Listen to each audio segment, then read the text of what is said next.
Hello everyone, UPSC prelim booster current affairs series में आपका स्वागत है। आज है 23 अगस्त 2023। आज हम देखेंगे कौन कौन से article PIB, the Hindu newspaper के साथ साथ अदर मैगजीन और करंट अफेयर्स में इम्पॉर्टेंट रहे हैं। आज का जो हमारा पहला आर्टिकल है वो है चंद्रयान 3 को लेकर। वास्तव में इसमें डिटेल जानकारी यूपीएससी से रिलेटेड किस प्रकार के आपसे प्रश्न पूछे जा सकते हैं उसके संदर्भ में हम आपके लिए एक अलग से वीडियो बनाएंगे और उसमें हर एक डायमेंशन को कवर कराने की कोशिश करेंगे, जिससे यूपीएससी प्रीलिम्स 2024 में आने वाले किसी भी प्रश्न को आप काफ़ी सहज तरीके से उत्तर दे सकें। यहाँ बस हम 2 से 3 बेसिक बातों को जानेंगे और इसके बाद इस आर्टिकल को स्किप करके अपने उस जो वीडियो अलग से सेपरेट आने वाला है उसमें जानने की कोशिश करेंगे। ठीक है, 2 से 3 बातें क्या हैं। पहली बात ये कि भारत दुनिया का पहला ऐसा देश बन गया है जिसने मून की साउथ पोल पे सॉफ्ट लैंडिंग कराई है। दूसरी बात क्या है, भारत चौथा ऐसा देश है जिसने चंद्रमा पे अपना कोई ना कोई, आप कह सकते हो सैटेलाइट या रोवर, कुछ ना कुछ भेजा है। ठीक है, हालांकि ये बात अलग है कि साउथ पोल पर नहीं भेजा था, चाहे वो चंद्रयान 1 मिशन हो और चंद्रयान 2 तो हालांकि फेल ही हो गया था, पूरी तरह से नहीं, आंशिक रूप से। ठीक है, तो इतनी बातें बस जान ली। इससे ज़्यादा जानकारी के लिए आप जो चंद्रयान के लिए वीडियो आए उसको देख लीजिएगा। अब बात आती है वो वीडियो आपको कैसे पता चलेगा। तो आप जब 1 से 2 दिन बाद, या कहें कि चाहे आप 24 तारीख की क्लास को देखेंगे, 25 को या 26 को, 24 से लेकर आप 29 या 30 तारीख तक की किसी भी क्लास को देखेंगे तो यहाँ पे ऊपर हर एक 10 मिनट के बाद आई बटन आपको मिलेगी, उसमें चंद्रयान मिशन का वो दिया होगा। ठीक है, उसको आप क्लिक करेंगे, आपको मिल जाएगी। दूसरा आपके लिए सुविधा ये रहेगी कि आपको जब ये वीडियो की क्लास एंड हो जाएगी 24, 25, 26 अगस्त की, तो लास्ट में रिकमेंड वीडियो के रूप में भी आपको शो कर जाएगा। ठीक है, तो परेशान होने की ज़रूरत नहीं है। फिर भी अगर बड़ी परेशानी हो, दिक्कत हो, कमेंट बॉक्स में कमेंट कर देना, हम आपको उसकी लिंक पिन कर देंगे। ठीक है, रिप्लाई के रूप में आपको दे देंगे। बाकी से ज़्यादा आपको नहीं पढ़ना है। कॉन्ग्रेचुलेशन एंड बधाई तो ऑटोमेटिक ही है, हमने ग्रुप में भी दे दी थी। और वही बात है ना कि जब आप दिल से भारत में रहते हो और ऐसी ऐसी जब इसरो नई नई ऐतिहासिक गाथाएं लिखने की कोशिश करता है तो दिल अंदर से ही खुश हो जाता है। ठीक है, तो इससे ज़्यादा यहाँ पे क्या ही कहें, लेकिन आप कह रहे हैं तो एक तरीके का सिंबॉलिक रूप में कह देते हैं कि इसरो को श्री आईएएस एकेडमी की ढेर सारी शुभकामनाएं और आप सबको भी ढेर सारी शुभकामनाएं। ठीक है, अगला जो हमारा आर्टिकल है वो है भारत और फिलीपींस को लेकर। इसमें आपसे ज़्यादा से ज़्यादा जो प्रश्न आएगा वो मैप की लोकेशन को लेकर आएगा। इससे ज़्यादा आपसे प्रश्न नहीं पूछेगा। अब मैप की लोकेशन को लेकर ऑलरेडी हम आपके लिए एक अलग से सीरीज़ शुरू करेंगे जो कि 28 अगस्त से शुरू होगी। उस सीरीज में हम आपको मैपिंग के हर एक एस्पेक्ट को कवर कराएंगे, जिससे आपका ऑक्सफोर्ड का चाहे एटलस हो या आपके रूम की दीवार पे लगा हुआ एटलस हो, ठीक है, वो पूरी तरह से क्लियर हो जाएगा। और यूपीएससी प्रीलिम में जितने भी प्रश्न आ सकते हैं वो सारे क्वेश्चन भी आपके हम इसके ज़रिए क्लियर कराने की कोशिश करेंगे। अभी बस यहाँ पे बेसिक चीज़ें देख लो या कहें बेसिक लोकेशन देख लो, उससे ज़्यादा आप उम्मीद मत करो। ठीक है, क्योंकि फिर आपका टाइम ही वेस्ट होगा जब वहाँ हम कराएंगे। तो क्या है, ये है हमारा प्यारा भारत, ये म्यांमार, ये चाइना, ये Thailand, Cambodia, Laos, Vietnam, Philippines, Taiwan, Indonesia, Banda Sea, Australia, New Guinea, Borneo, Sumatra और जावा। ऑलरेडी इस पे क्वेश्चन आ चुका है। ये मलेशिया, मलेशिया 2 पार्ट हैं। यहाँ पे कई ऐसे देश हैं जिनके कुछ कुछ हिस्से अलग अलग जगह पे हैं, तो जब हम मैपिंग क्लियर कराएंगे वहाँ पे बता देंगे। अब एक बार इसका 3D व्यू आपको दिखा देते हैं। तो जैसे आप ये देख रहे हैं, ये हमारा प्यारा भारत है। ठीक है, पीछे सूर्य आपको दिख रहा है। तो ये प्यारे भारत से जब हम ईस्ट की ओर चलेंगे तो यहाँ पे जो कंट्री आपको दिख रही हैं, ये जितनी भी कंट्री हैं, ठीक है ना, यही सारी कंट्री मैंने आपको अभी दिखाई है और यहीं पे मैंने आपको फिलीपींस की लोकेशन भी दिखाई है। ये आप देख सकते हो, ये आपका फिलीपींस, लुजोन, मनीला। ठीक है, अब यहाँ पे साउथ चाइना सी है, काफ़ी इंपॉर्टेंट है। बहुत सारे यहाँ पे आइलैंड है, जैसे आपको पार्सल मिलेगा, स्प्रॉटली मिलेगा, ये सब हम वहाँ पे कवर कराएंगे मैपिंग में। ठीक है, बस अभी आप देख लो ऐसे, इससे ज़्यादा आपको और कुछ देखने की ज़रूरत नहीं है। ठीक। अगला आर्टिकल है हमारा स्टॉकहोम सिंड्रोम के बारे में। पहले तो इसका नाम से मतलब समझ लेते हैं और फिर आर्टिकल को देखते हैं। वास्तव में स्वीडन में एक घटना घटी थी जिसमें 4 लोगों को कुछ बंधकधारियों ने, या कहें कुछ डाकुओं ने, आप ऐसे कह सकते हैं, या कुछ अपराधियों ने बैंक लूटने के चक्कर में 4 लोगों को किडनैप कर लिया था उसी बैंक के अंदर। लेकिन जब उन 4 लोगों को छोड़ा गया, ये 4 लोग, तो इन लोगों ने उन बंधकों के प्रति संवेदना जताई, उन बंधक बनाने वालों के प्रति संवेदना जताई और सरकार से रिक्वेस्ट की कि सर ये लोग बहुत अच्छे लोग हैं, इनको आप परेशान मत करिए, इनको किसी भी प्रकार की आप सज़ा मत दीजिए। हद तो तब हो गई जब इन 4 लोगों ने उन आतंकवादियों का, आप कह सकते हो, या उन गिरोह का कह सकते हो, उनके लिए पैसे जुटाए और उनके लिए केस लड़ा ताकि वो लोग बेचारे छूट जाएं। तो जब लोगों ने इस पर स्टडी की कि आखिरकार इन्हीं को उन लोगों ने प्रताड़ित किया, परेशान किया, बट यही लोग उनके प्रति संवेदना क्यों व्यक्त कर रहे हैं, तो इस पूरे इंसिडेंट को जब लोगों ने रिसर्च किया तो नाम दे दिया स्टॉकहोम सिंड्रोम, अर्थात एक प्रकार की मानसिक स्थिति या एक प्रकार की मानसिक बीमारी। ये बात अलग है कि इसको अभी तक मान्यता नहीं दी गई है कि ये एक मानसिक विकार है, बल्कि ये कहा गया है कि ये एक तरीके का सामने वाले से बचने के लिए, अपने भावनात्मक अलगाव को दिखाने के लिए, या अपने अंदर के इमोशंस को ख़त्म करने का एक तरीके का, आप कह सकते हो, तंत्र है, या सहन करने का एक तरीके का तंत्र है। ये कोई एक बीमारी नहीं है, लोग ये मानते हैं। ठीक, तो मोटे मोटे तौर पर आप ये समझ गए कि स्टॉकहोम सिंड्रोम वास्तव में उन लोगों की स्थिति से संबंधित है जो लोग किसी व्यक्ति के द्वारा किडनैप कर लिए जाते हैं, ट्रैफिकिंग उनकी हो जाती है, लेकिन वो लोग उनके प्रति संवेदना व्यक्त करते हैं, वो उनके खिलाफ शिकायत नहीं करते। ये चीज़ें आप आमतौर पर देखते होंगे, चाहे वो चाइल्ड लेबर की बात हो, या जो भिक्षावृत्ति में बच्चे लगे हैं उनके प्रति बात हो, या फिर आप देखेंगे रेड लाइट एरिया में जिन नाबालिग लड़कियों को यूज किया जाता है प्रोस्टिट्यूशन के धंधे में, उनके प्रति बात हो। ठीक है, इससे ज़्यादा आपको नहीं पढ़ना है। अब बात आती है ये चीज़ें पता कैसे चली। ये पता इसलिए चली क्योंकि United Nations of office on drugs and crime ने एक रिपोर्ट जारी की, काफ़ी इंपॉर्टेंट रिपोर्ट है। उस रिपोर्ट का नाम है global report on trafficking in person. आपसे यहाँ पे प्रश्न पूछा जा सकता है कि ये जो रिपोर्ट है आपकी global report on trafficking in person किसके द्वारा जारी की जाती है, तो आप बता देंगे UNODC के द्वारा। लेकिन अब अगर यूपीएससी अपग्रेड वर्जन में इस पर क्वेश्चन पूछेगा तो केवल यही नहीं देगा UNODC, आपको 1, 2, 3 करके रिपोर्ट दे देगा और उनके सामने सुमेलित कर देगा कि ये रिपोर्ट UNODC के द्वारा जारी की जाती है, ये इंटरनेशनल एनर्जी एजेंसी के द्वारा, ये इंटरनेशनल रिन्यूएबल एनर्जी एजेंसी के द्वारा। ठीक है, और आपको यहाँ तीनों रिपोर्ट दे देगा, आउटलुक दे देगा, ट्रांजिशन आउटलुक दे देगा। ठीक है, और ये ड्रग दे देगा। पूछेगा इनमें से कोई एक युग्म सही, कोई 2 युग्म सही, तीनों सही, या इनमें से कोई नहीं सही, तो आप बता देंगे कि कौन सा सही है और कौन सा गलत है। ठीक है, इससे ज़्यादा आपको यहाँ पे याद रखने की ज़रूरत नहीं है। फिर वही बात है जो मैंने आपको कॉन्सेप्ट के रूप में क्लियर की, अब उसको शब्दों के रूप में पढ़ लेते हैं कि स्टॉकहोम सिंड्रोम एक मनोवैज्ञानिक घटना है जो तब घटित होती जब बंधक बनाए गए या दुर्व्यवहार के शिकार लोगों में बंधक बनाने वालों या दुर्व्यवहार करने वालों के प्रति सकारात्मक भावनाएं विकसित होती हैं। अर्थात वो उनके प्रति निगेटिव ना सोच के पॉजिटिव सोचते हैं कि अगर कुछ कर रहे हैं तो हमारे लिए अच्छा ही होगा।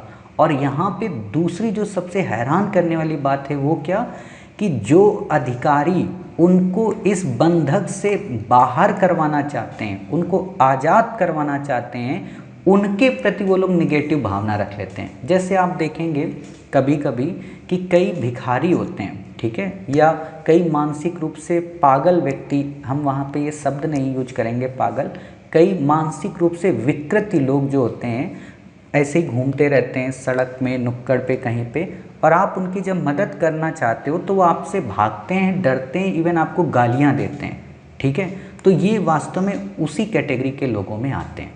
ठीक, इससे ज़्यादा आपको यहाँ पे नहीं याद रखना। एक ही लाइन में क्वेश्चन आएगा कि हाल ही में चर्चा में रहा स्टॉकहोम सिंड्रोम का संबंध है, ये एक मानसिक विकार है, बस ऐसे, इससे अलावा नहीं आएगा। ठीक, अब वही बात कि ये मान्यता प्राप्त मानसिक विकार नहीं है, मानसिक विकार है लेकिन मान्यता प्राप्त नहीं है। जैसे WHO करता है ना, मान्यता देता है कि ये कोरोना जो बीमारी है ये पेंडेमिक है या इंडेमिक है, क्या है, ठीक है, इस चीज़ की, तो ऐसे ही इसको इसने अभी तक मान्यता नहीं दी है और कहा है ये एक प्रकार की सहन करने का तंत्र है।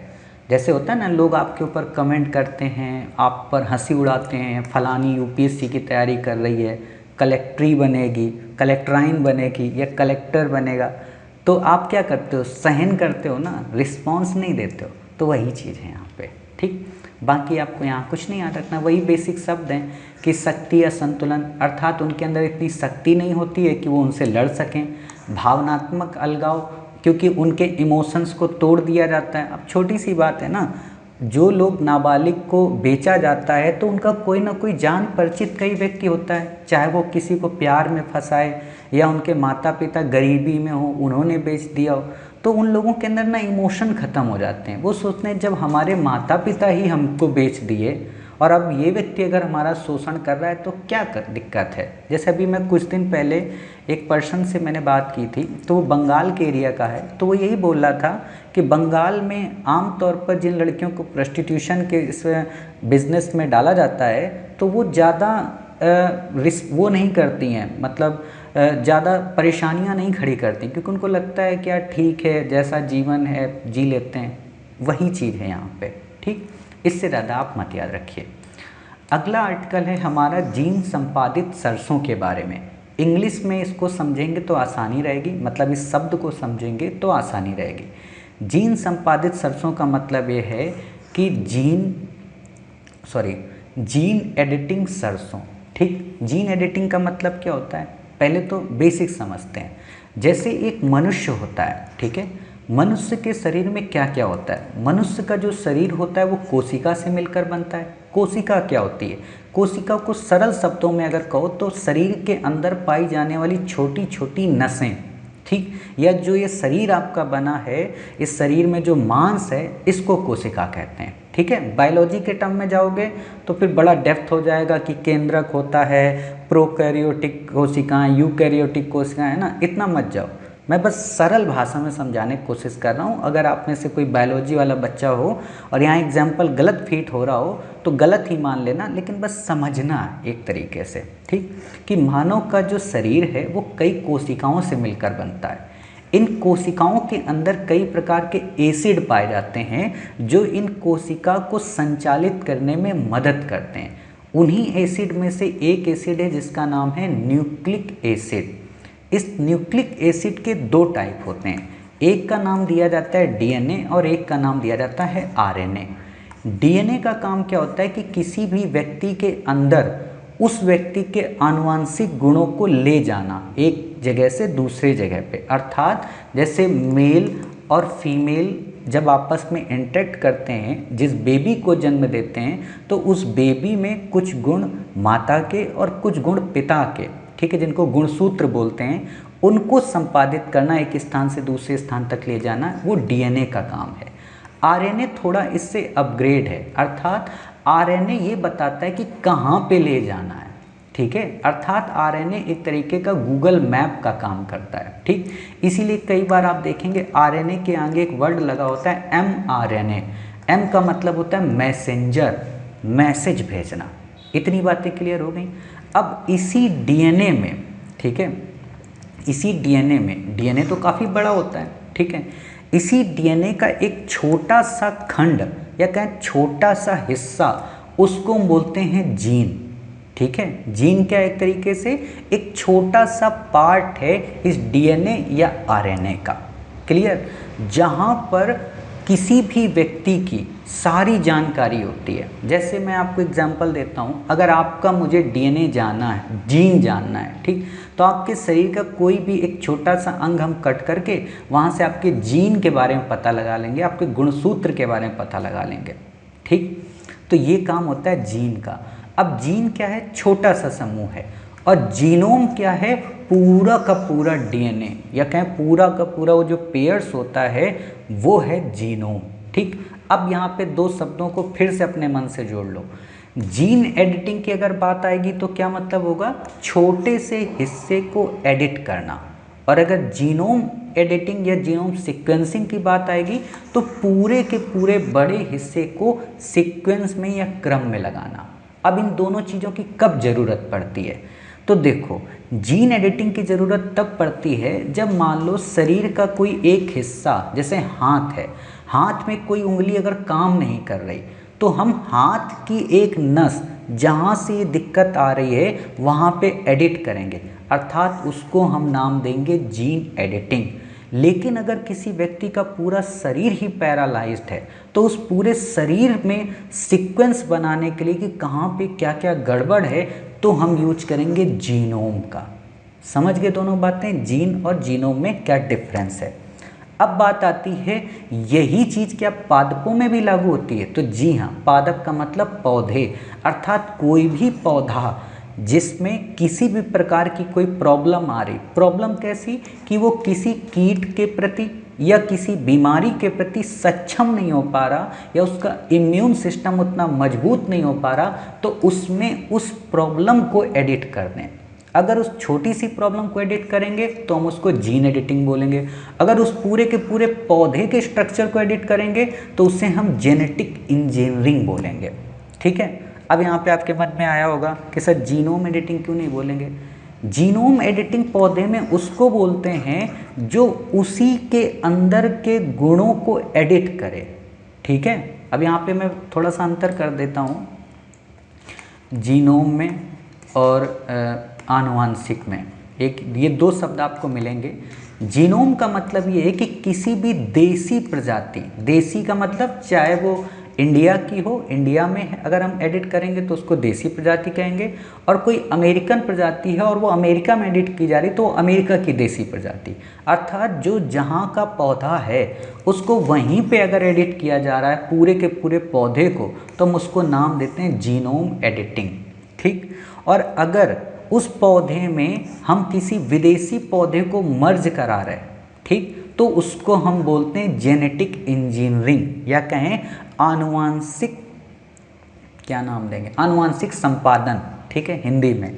तो अब यहाँ पे आपके मन में आया होगा कि सर समझ में नहीं आया, तो देखो ऐसे बताता हूँ। जैसे हमारे यहाँ जब कपास का जीएम किया गया, जेनेटिक मॉडिफाई किया गया, ठीक, तो इसमें क्या हुआ कि कपास की जो देसी प्रजाति है, ठीक, उसके बीज में विदेशज प्रजाति का इंटरलिंक कराया गया। और एग्जाम्पल अच्छे से समझो कि मान लो कोई एक मेल इंडियन है और कोई एक फीमेल फॉरेनर है। ठीक, अब इस मेल और फीमेल का जब इंट्रैक्शन होगा आपस में तो जो नया बेबी पैदा होगा उसको हम नाम देंगे आनुवांशिक इंजीनियरिंग के अंतर्गत पैदा हुआ बच्चा। ठीक, अब अगर जीनोम करना है तो जो मेल इंडियन हो और जो फीमेल इंडियन हो उनसे जो पैदा हुआ है बच्चा, बेबी, उसको हम कहेंगे जीनोम एडिटिंग। इतनी बातें अगर आपकी क्लियर हो गई तो इस पूरे के पूरे आप शब्द को समझ गए। ठीक, एक बात और बता दूं, ये जो है ना मेल फीमेल जो फॉरेनर हैं या कहें जो आनुवांशिक है, इन्हीं को एक शब्द और यूज किया जाता है ट्रांसजेनिक, अर्थात जिनको जेनेटिक इंजीनियरिंग तकनीकों के माध्यम से संशोधित किया जाए वो कहलाते हैं ट्रांसजेनिक। समझ गए। अब इससे ज़्यादा आपको यहाँ पे कुछ भी नहीं पढ़ना है। अब आर्टिकल पे आते हैं, और अगर जिसको ये बातें ना क्लियर हुई हों तो इस वीडियो को फिर से आप रिमाइंड करके फिर से सुने, आपको ये सारे कॉन्सेप्ट क्लियर हो जाएंगे, क्योंकि मैंने बहुत ईजी ढंग से समझाया है। यकीन मानिए इतना ईजी ढंग से जीनोम कोई नहीं समझा सकता है। ठीक है, हो सकता है समझा भी दे कोई। तो देखो, अंडरस्टैंडिंग DMH11, पहला क्वेश्चन कि DMH11 क्या है। ये वास्तव में सरसों की एक प्रजाति है जो कि जेनेटिक मॉडिफाई है। अब सब समझ रहे हो, जेनेटिक मॉडिफाई मतलब आनुवांशिक रूप से संशोधित की गई है, संपादन नहीं, संशोधित वर्ड। ठीक है, अब संशोधित की गई तो आनुवांशिक क्या होगा, इसमें किसी विदेशज जीव को इंटरेक्ट किया हो गया होगा, तो वही बात। ठीक, तो अगर आपसे क्वेश्चन पूछे DMH11 क्या है, सरसों की एक प्रजाति, किसने बनाई, DU यूनिवर्सिटी ने बनाई। ठीक, UPSC ने आपसे इस पर प्रश्न पूछा हुआ है। कब पूछा है, 2000 जहाँ तक मुझे याद है 18 के पेपर में कि इसको पंजाब यूनिवर्सिटी ने बनाया है, किसने बनाया। और अगर आपको पता होता कि सर पंजाब नहीं है दिल्ली है, तो आंसर आपका आ जाता। क्या फ़ायदे हैं क्या नुकसान हैं, ये मेंस का टॉपिक है, वहाँ पे पढ़ाएंगे। फ़ायदे भी होते हैं नुकसान भी होते हैं किसी भी चीज़ के, ठीक है, तो वो हम मेंस से पढ़ाएंगे। अभी यहाँ प्री में आपको ज़रूरत नहीं है, ठीक। अब आपके मन में अगर सर क्वेश्चन एक बार दिखा दो, तो एक बार देखो मैं आपको क्वेश्चन दिखा देता हूँ जो 2018 में आया। ये देखो 2018 का पेपर है, ये आप देखिए कि भारत में विकसित आनुवंशिक रूपांतरित सरसों, ठीक, ये उस समय करंट में था इसलिए आया क्वेश्चन, इसलिए हैरान और परेशान मत होइए, ठीक। अब यहाँ पे देखो क्या दिया, पंजाब कृषि। अगर यही पता होता कि पंजाब यूनिवर्सिटी नहीं है तो आप इसको कट करके तीनों ऑप्शन एलिमिनेट हो जाते और आपका आंसर आ जाता। बट यूपीएससी ने भी इस टेक्निक को ख़त्म कर दिया है, तो अब आपको फैक्ट पता होने चाहिए कंफर्म, ठीक है। तो इतनी बातें क्लियर हो गई, इससे ज़्यादा आपको यहाँ पे नहीं देखना है। अब बात करते हैं कि इस सरसों को जीन एडिट क्यों किया गया, ठीक।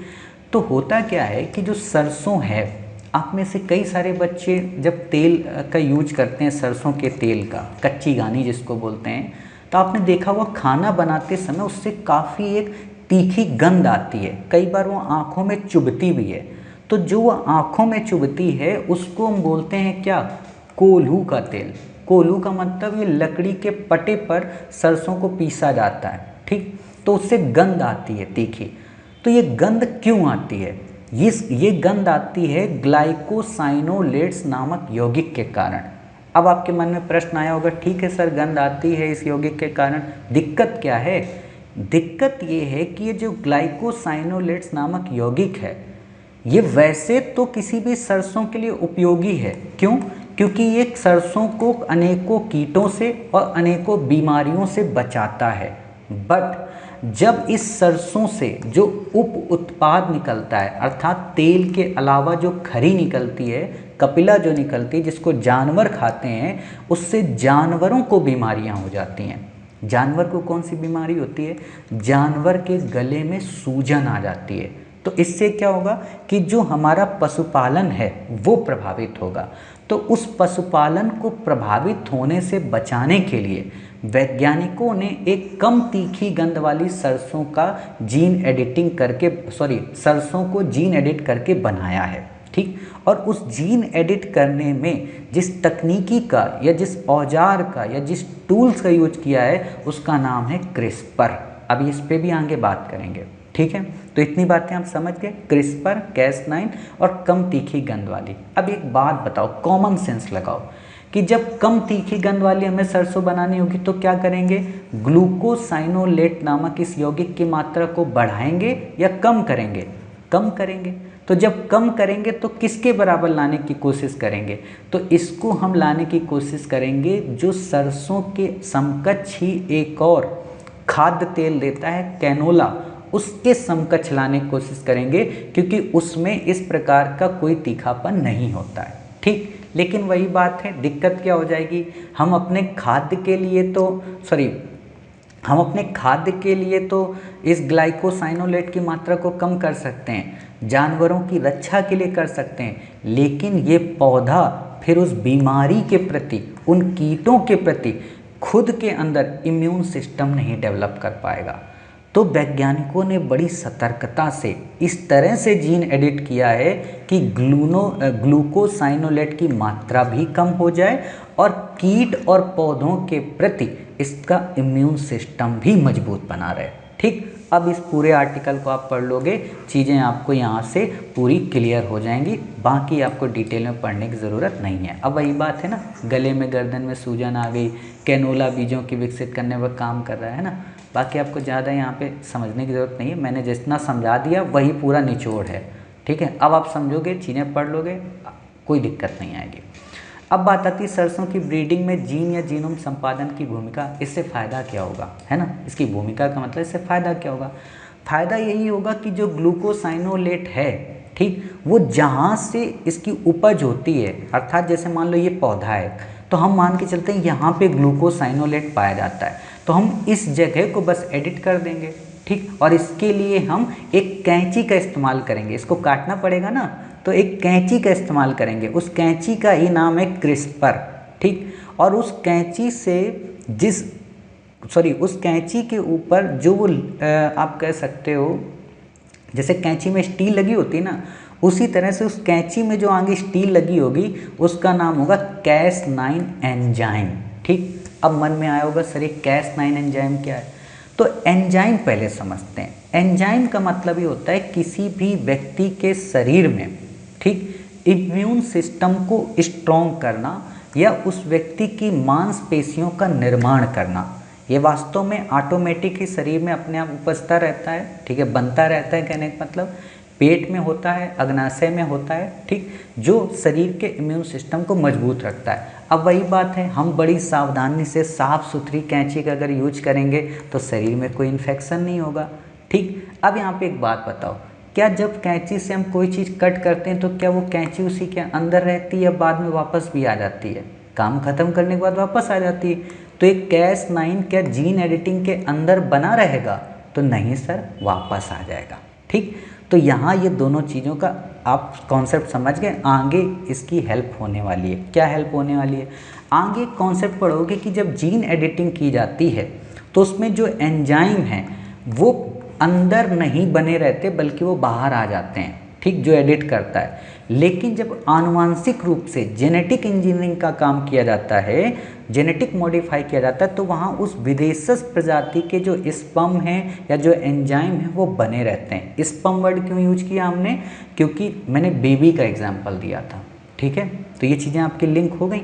चलिए, अब वही CRISPR-9 यहाँ पे तकनीकी है। वरुण क्या है? एक सरसों की प्रजाति है। इससे ज़्यादा आपको कुछ भी याद नहीं रखना है। ये GTR का मतलब वही है, ग्लाइकोसाइनोलेट ट्रांसपोर्टर, मतलब जहाँ हमें पता चलता है कि अच्छा यहाँ से ये जाता है। ट्रांसपोर्ट का काम क्या होता है? एक स्थान से दूसरे स्थान पर ले जाना। तो जहाँ से ग्लाइकोसाइनोलेट जाता है हम उस जगह पर उसको एडिट कर देंगे। ठीक। बाकी आपको याद रखने की ज़रूरत नहीं है। इन आनुवांशिक संशोधनों के माध्यम से उन्होंने इन जीनों द्वारा उत्पादित प्रोटीन को निष्क्रिय कर दिया।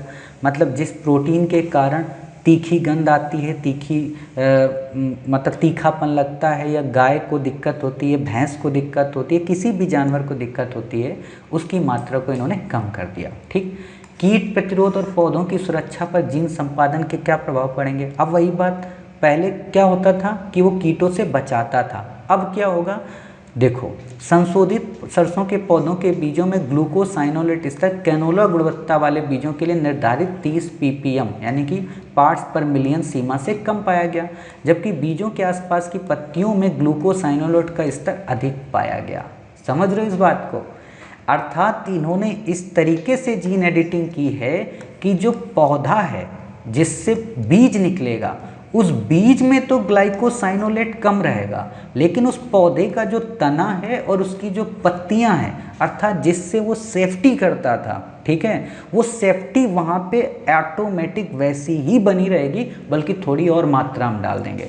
अर्थात इम्यून सिस्टम पत्तियों का और तने का और मजबूत कर देंगे, लेकिन जो बीज है वहाँ से हम ग्लाइकोसाइनोलेट की मात्रा को हटा देंगे। समझ गए? बिल्कुल एक तरीके का ऑपरेशन करके अपने मन मुताबिक हम चीज़ें बना लेंगे, और यही काम होता है जीन संपादन का। ठीक। अब यहीं पे आपसे घुमा देगा कि पूरे के पूरे बीज में, पत्तियों में, फलों में सब जगह ग्लाइकोसाइनोलेट का स्तर कम हो जाएगा। ठीक। तो आप बता देना कि नहीं सर, पत्तियों और फलियों में ग्लूकोसाइनोलेट, ग्लाइको मैं बोल रहा हूँ, ग्लूकोसाइनोलेट का स्तर बना रहेगा और अधिक पाया जाएगा। ठीक। अब एक सिंगल क्वेश्चन ये भी पूछा जा सकता है कि हाल ही में चर्चा में रहा शब्द ग्लूकोसाइनोलेट क्या है? तो एक तरीके का यौगिक है। ठीक। इससे ज़्यादा आप मत याद करना। अब जीनोम संपादन और आनुवांशिक संशोधन के बीच क्या अंतर है? अभी मैंने आपको एक चीज़ बोली थी क्या, कि Cas9 जो एंजाइम है ये जब इंटर करता है जीन एडिटिंग में तो बना नहीं रहता, बल्कि वहाँ से वापस हो जाता है, लेकिन जो आनुवांशिक है जेनेटिक उसमें बना रहता है। ठीक है, वही बात है यहाँ पे कि GTR ग्लूकोसाइनोलेट ट्रांसपोर्टर जीन संपादित सरसों जीनोम संपादन का परिणाम है, अर्थात जीनोम एडिटिंग का परिणाम है। ये उसे आनुवांशिक रूप से संशोधित पौधों से अलग बनाती। वही जो शुरू में मैंने बात कही थी कि हम अभी सरसों में जीनोम एडिटिंग कर रहे हैं, ना कि हम सरसों में जेनेटिक इंजीनियरिंग का यूज कर रहे हैं। ठीक। जेनेटिक इंजीनियरिंग क्या होती है? वही पुरानी बात याद करो, मेल फीमेल, एक फॉरेनर एक इंडियन, ठीक, आनुवांशिक रूप से संशोधित फसलों में इनका मिलान विदेशी जीन के साथ किया जाता है, जैसे कि कपास हमने बनाया था, बैसिलस थुरिनजियस बैक्टीरिया ये विदेशज है, इसको हमने इसमें मिक्स किया था। या फिर आनुवांशिक रूप से हम संशोधित हाइब्रिड सरसों, जो शुरू में मैंने आपको दिखाया DMH11, वो क्या थी, जेनेटिक मॉडिफाई थी। मैंने पहले बताया था ना कि जीनोम एडिटिंग नहीं है या जीन एडिटिंग नहीं है, वो आपकी जेनेटिक मॉडिफाई थी। अब समझ में आ रही चीज़ें, सारी लिंक हो रही। अगर फिर भी ना समझ में आई, ये पूरा आर्टिकल देखने के बाद इसको फिर से एक बार सुन लेना, समझ में आ जाएगा, क्योंकि ये साइंस का है आर्टिकल, बायो का है, हिंदी माध्यम के कॉमर्स साइड के सरल बच्चों के लिए नहीं है, ठीक है। बट फिर भी मैंने बहुत ही सरल शब्दों में समझाया, मुझे नहीं लगता इतने सरल शब्दों में कहीं कोई समझाता भी होगा, ठीक। अब वही बात है, ये एंजाइम है, मैंने बता दिया, ये उन्हें ट्रांसजेनिक जीएम फसलों से अलग करता है, वहाँ प्रविष्टि जीन बने रहते हैं। मैंने वही अभी आपको बात बताई ना कि जेनेटिक मॉडिफाई में कुछ स्पम रहेंगे जो ट्रांसजेनिक फसलें होंगी, लेकिन जो जीन एडिटिंग होगा उसमें क्रिस्पर Cas9 का एंजाइम नहीं रहता, यही बात इन्होंने कह दी, ठीक। क्या परिदृश्य है, यानी कि इसको रेगुलेटरी बॉडी कौन है, तो genetic engineering appraisal committee GEAC। इस पे आप क्वेश्चन बताइए कि इसके हेड कौन होते हैं, इन्वायरमेंट मिनिस्टर होते हैं या फिर सेक्रेटरी होते हैं या प्राइम मिनिस्टर, ठीक। तो आप बता सकते हैं इस पे। बाकी एक बेसिक चीज़ जान लो, छोटी सी बात है भाई, कि जब आप अपने घर में कोई काम करोगे तो कोई आपको रोकेगा टोकेगा नहीं, ठीक, घर के ही लोग कहेंगे। लेकिन आप समाज के बाहर कुछ करोगे तो समाज के कुछ बंधन लगेंगे। तो ठीक वही चीज़ कि जब आप किसी भी चीज़ का DNA एडिटिंग अपने घर में करोगे उस मूल पौधे का, तो कोई दिक्कत नहीं, आपको कोई अप्रूवल लेने की ज़रूरत नहीं। लेकिन अगर उस पौधे में आप किसी विदेशी DNA को इंट्रोड्यूस कराओगे तो दिक्कत है, ठीक है। तो इसके लिए आपको अप्रूवल लेने की ज़रूरत पड़ेगी। बाकी आपको यहाँ पे नहीं याद रखना, ये चीज़ें आप बस पढ़ लेना, ठीक है, सिंपल है, आपसे क्वेश्चन नहीं पूछेगा। अब बात आती है वही कि इससे फ़ायदे क्या होंगे, वही पुरानी बातें, खाद्य तेलों की मात्रा बढ़ेगी, दुनिया भर की सारी चीज़ें। सरसों की खेती की स्थिति क्या है, कहाँ कहाँ उपजाया जाता है, राजस्थान, हरियाणा, मध्य प्रदेश, उत्तर प्रदेश। अब एक क्वेश्चन जिस पे प्रश्न बन सकता है, क्या रबी की फसल है या खरीफ की, तो सरसों रबी की फसल है। लेकिन UPSC अब क्वेश्चन क्या पूछेगी कि निम्न में से किन रबी की फसलों को MSP के अंतर्गत शामिल किया गया है, ठीक। तो पहले तो आपको रबी की फसलें पता हों, ठीक, खरीफ की फसलें पता हों, जायद फसलें पता हों, तब उसके बाद आप MSP से उसको लिंक करेंगे, ठीक। तो मैं अभी आपको केवल फसलें बता देता हूँ कि रबी की फसलें कौन कौन सी हैं, खरीफ की फसल कौन सी, जायद की फसल कौन सी, वो आप कमेंट में बताना, ठीक। रबी की फसल के अंतर्गत आपको गेहूँ मिलता है, आलू मिलती है, मटर, चना, अलसी, सरसों और जौ, ठीक। ये मूल फसलें आपको रबी की फसलें मिलती हैं, ठीक। खरीफ में क्या मिलती हैं, कमेंट बॉक्स में बताइए। जायद में क्या मिलती हैं, कमेंट बॉक्स में बताइए। लेकिन जायद में आप लोग 2 ही 3 बताओगे, चलो जायद की मैं ही बता देता हूँ, तरबूज, खरबूजा, ककड़ी, यही आप बताओगे। इनके अलावा भी हैं, जैसे भिंडी है, अरबी है, ठीक है, और लौकी है, ठीक। याद रखना, क्योंकि ये अलग टाइप की हो जाती हैं, कहीं मिलती नहीं जल्दी से, तो ये भी आपकी जायद की फसलों के अंतर्गत आती हैं। अब बात है क्रिस्पर Cas9, इसमें कुछ नहीं पढ़ाना है, मैंने आपको बता दिया कि ऐसे एडिट किया जाएगा, ये Cas9 एंजाइम होगा, ये गाइड RNA होगा, बताएगा कि सर यहाँ पे दिक्कत हो रही है, आप इतना एडिट कर दो, तो ये Cas9 कैंची के रूप में जाके उस जगह को उतना कट कर देगा और वहाँ पे फिर इस DNA को इंट्रोड्यूस कर देगा, ठीक। बाकी आपको कुछ नहीं याद रखना है, यही बेसिक चीज़ें यहाँ पे हैं। ये UPSC ने प्रश्न पूछा है, मैं आपको दिखा देता हूँ, 2018 में तो पूछा ही था, 2019 में भी पूछा है। ये देखिए कि प्रायः समाचारों में आने वाला Cas9 प्रोटीन क्या है, तो एक तरीके की कैंची है, ठीक। बाकी आपको याद रखने की ज़रूरत नहीं है, बाकी सब पढ़ लेना, इनमें कुछ भी नहीं है। एक आणविक कैंची है, ठीक है। RNA मैंने पहले ही बता दिया, gRNA मतलब गाइड RNA, mRNA मतलब मैसेंजर RNA। गाइड RNA का मतलब क्या होगा कि ये बताएगा Cas9 को कि भैया इस जगह पे कट करियो, इधर उधर मत कट कर देना, समझ गए। ये उस स्पॉट की लोकेशन बताता है, ठीक। बस इससे ज़्यादा आपको यहाँ पे नहीं पढ़ना है।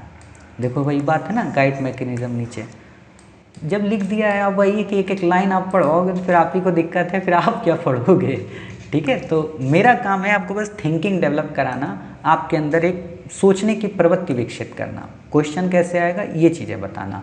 बाकी जो पढ़ने लायक है वो तो आप पढ़ ही लोगे। ठीक, अगला आर्टिकल है पीएम डिवाइन के बारे में। नाम से ही समझ में आ रहा है डिवाइन, डिवाइन का मतलब कुछ अद्भुत। तो ये वास्तव में नॉर्थ ईस्ट रीजन के लिए डेवलपमेंट की एक स्कीम है। ठीक, इस आर्टिकल को हम पढ़ें पूरी तरह से, कुछ बेसिक चीज़ें जान लें। जैसे आप सुनते होंगे, एक का नाम होता है केंद्रीय क्षेत्रक योजना, क्षेत्रक योजना, और एक नाम होता है केंद्र प्रायोजित योजना। इसको इंग्लिश में बोलते हैं सेंट्रली स्पॉन्सर्ड स्कीम। जब भी आपको ये शब्द मिले, मेरी रिक्वेस्ट है कि यूपीएससी के पेपर में इंग्लिश के वर्ड को जरूर देखना। ठीक, क्योंकि ये हिंदी से खिलवाड़ कर सकते हैं। ठीक, तो ये है सेंट्रली स्पॉन्सर्ड स्कीम, और केंद्रीय क्षेत्रक का मतलब सेंट्रली सेक्टर स्कीम। ठीक, अब यहाँ पे समझो, जो केंद्रीय क्षेत्रक योजना है इसमें पूरा का पूरा पैसा यानी कि 100% पैसा सरकार देती है। ठीक, आपसे एक प्रश्न यहाँ पूछा जा सकता है कि निम्न में से कौन कौन सी योजनाएं केंद्रीय क्षेत्रक हैं। आगे चल के जब हम आपको शॉर्ट नोट्स प्रोवाइड कराएंगे तो वहाँ पे जितनी भी केंद्रीय क्षेत्रक योजनाएं हैं उनको एक जगह कंपाइल कर देंगे। और जो केंद्र प्रायोजित योजनाएं होती हैं उनका अनुपात होता है, जैसे किसी में 60 और 40 का अनुपात होगा, किसी में 80 और 20 का अनुपात होगा, किसी में 90 और 10 का होगा। अनुपात जरूर होगा, अर्थात 60% स्टेट देगा, 40% सेंट्रल, 80% स्टेट देगा, 20% सेंट्रल, 90% स्टेट देगा, 10% सेंटर। कई बार अपोजिट भी हो जाता है कि 10% स्टेट दे, 90% सेंटर दे। ये होता है हिली स्टेशंस या हिली जो एरिया होते हैं उनके लिए। ठीक, तो इतनी बातें आप समझ गए। और ये उनके लिए भी आता है जो विशेष राज्य का दर्जा प्राप्त होते हैं। इसलिए आप देखेंगे बिहार सरीखे स्टेट बार बार कहते हैं कि उनको विशेष राज्य का दर्जा दिया जाए। ठीक, ताकि उनका रेवेन्यू जो शेयर है वो कम हो जाए और सेंट्रल उनको ज़्यादा पैसा दे डेवलपमेंट के लिए। ठीक, तो इतनी बातें क्लियर हो गई। कभी मत भूलना केंद्रीय क्षेत्रक क्या है और केंद्र प्रायोजित क्या है। अब बात करते हैं इस स्कीम की। पूरा नाम है prime minister development initiative for north east region. ठीक, इसके अलावा ये नहीं पूछेगा आपको, अब जो पूछेगा वो ध्यान देना। पहला, ये एक केंद्रीय क्षेत्र की योजना है, अर्थात एक सेंट्रल सेक्टर स्कीम है, 100% गवर्नमेंट पैसा देती है। दूसरी लाइन जिस पे क्वेश्चन बन सकता है, इसे केंद्रीय बजट 2022-23 के हिस्से के रूप में पेश किया गया। यहाँ पे क्वेश्चन घुमा देगा कि 2024 में आई, 2021 में आई, 2014 में आई, तो गड़बड़ मत करना। बजट 2022-23 में आई थी। ठीक, 100% सेंट्रल गवर्नमेंट है। अगला क्वेश्चन, तीसरी लाइन जिस पे क्वेश्चन बनता है, किस मिनिस्ट्री के अंतर्गत, तो पूर्वोत्तर क्षेत्र विकास मंत्रालय। ठीक है, अर्थात ये ग्रामीण विकास मंत्रालय के अंतर्गत नहीं आती, होम मिनिस्ट्री के अंतर्गत नहीं आती, एनवायरनमेंट मिनिस्ट्री के अंतर्गत नहीं आती, कल्चरल मिनिस्ट्री के अंतर्गत नहीं आती, टूरिज्म मिनिस्ट्री के अंतर्गत नहीं आती। आती है तो पूर्वोत्तर क्षेत्र के विकास मंत्रालय के अंतर्गत। ठीक, इतने पे ही क्वेश्चन आएगा, बाकी सब बकवास है, आपको समझ में सब आ जाएगा। उद्देश्य क्या है, अवसंरचना का निर्माण करना, वहाँ पे जो छोटी छोटी इंफ्रास्ट्रक्चर हैं उनको डेवलप करना, सड़क सरीखे, सामाजिक विकास परियोजनाओं का समर्थन करना, यानी कि वहाँ हेल्थ के लिए जो योजनाएं चलाई जा रही, महिलाओं के सशक्तिकरण के लिए जो योजनाएं चलाई जा रही, दिव्यांगों और युवाओं के लिए जो योजनाएं चलाई जा रही उनमें फंड प्रोवाइड करना या उनको बूस्ट करना। ठीक, MODONER, पहले तो इसका मतलब समझो, ministry of development north eastern region. ठीक है, ministry of development north eastern region. NEC का मतलब नॉर्थ ईस्टर्न काउंसिल। ठीक, अब यही बातें, कई सारी मिनिस्ट्री होंगे, कई सारे लोग होंगे, मिलके काम करेंगे। अब DPR का मतलब होता है शायद डॉक्यूमेंट, देखो मैं भूल गया, हाँ, डिटेल प्रोजेक्ट रिपोर्ट। ठीक है, डिटेल प्रोजेक्ट रिपोर्ट। कई बार क्या होता है ना, इनको शॉर्ट में लिख तो देता हूँ लेकिन बाद में फिर भूल जाता हूँ, लेकिन फिर भी मैंने आपको बता दिया डिटेल प्रोजेक्ट रिपोर्ट तैयार करना। ठीक, क्योंकि एक क्वेश्चन पूछेगा तो है नहीं, बस देख लो, बाकी आपसे यहाँ पे क्वेश्चन नहीं आएगा। अब यहाँ पे ये EMIC है, एम्पावर्ड इंटर मिनिस्ट्रियल कमेटी, इसके हेड होते हैं पूर्वोत्तर क्षेत्र विकास मंत्रालय का सचिव। ठीक, बाकी आपको नहीं याद रखना है।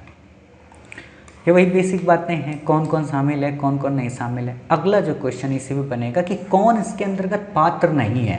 अर्थात जो पहले से ही चली आ रही हैं डीबीटी योजनाएं, डायरेक्ट बेनिफिट ट्रांसफ़र, वो इसके अंतर्गत नहीं आएंगी। जो किसी गवर्नमेंट डिपार्टमेंट के द्वारा, एजेंसी के द्वारा जो भवन है या जो संस्थागत आवश्यकताओं के लिए परियोजनाएं, वो इस बड़ी योजना के अंतर्गत नहीं आएगी। मतलब ये एक भले ही अम्ब्रेला योजना हो, अम्ब्रेला का मतलब कि इसके अंतर्गत कई सारे क्षेत्रों में काम करने की संभावनाएं हैं, ये भले ही वो अम्ब्रेला हो, लेकिन ये उन क्षेत्रों पे काम नहीं करेगी जिनको सरकार ने नोटिस कर रखा है, जैसे डीबीटी वाला क्षेत्र, सरकारी कार्यालय और उनकी जो संस्थाएं हैं, और साथ ही जो मंत्रालय के द्वारा, जो department of north eastern region के द्वारा डाला गया कि इन क्षेत्रों में नहीं करना है। ठीक, बाकी नहीं आएगा, कुछ भी स्किप कर दीजिए। ठीक, अगला है उत्पादन आधारित प्रोत्साहन योजना। इसको आप डिटेल में पढ़ लेना, इससे ज़्यादा आपसे क्वेश्चन नहीं पूछेगा, बस बेसिक कुछ चीज़ें जान लो।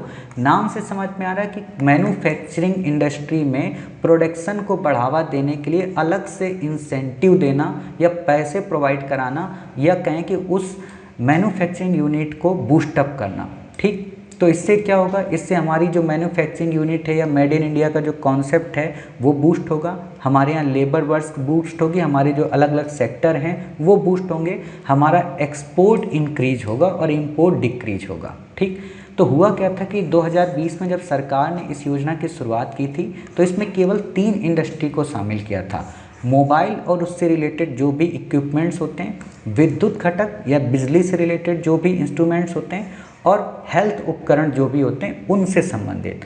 लेकिन सरकार ने अब इसको और 14 क्षेत्रों में बढ़ा दिया है। ठीक, कौन कौन से 14 क्षेत्र हैं? फार्मास्यूटिकल्स, दवाएं, इस्पात, दूरसंचार, नेटवर्किंग, ये सारे हैं, आप इनको देख लेना। हो सकता है आपसे इन्हीं में से दे दे कि इनमें से कौन कौन से उत्पादन लिंक योजना के अंतर्गत आते हैं। ठीक, तो आप बता देना।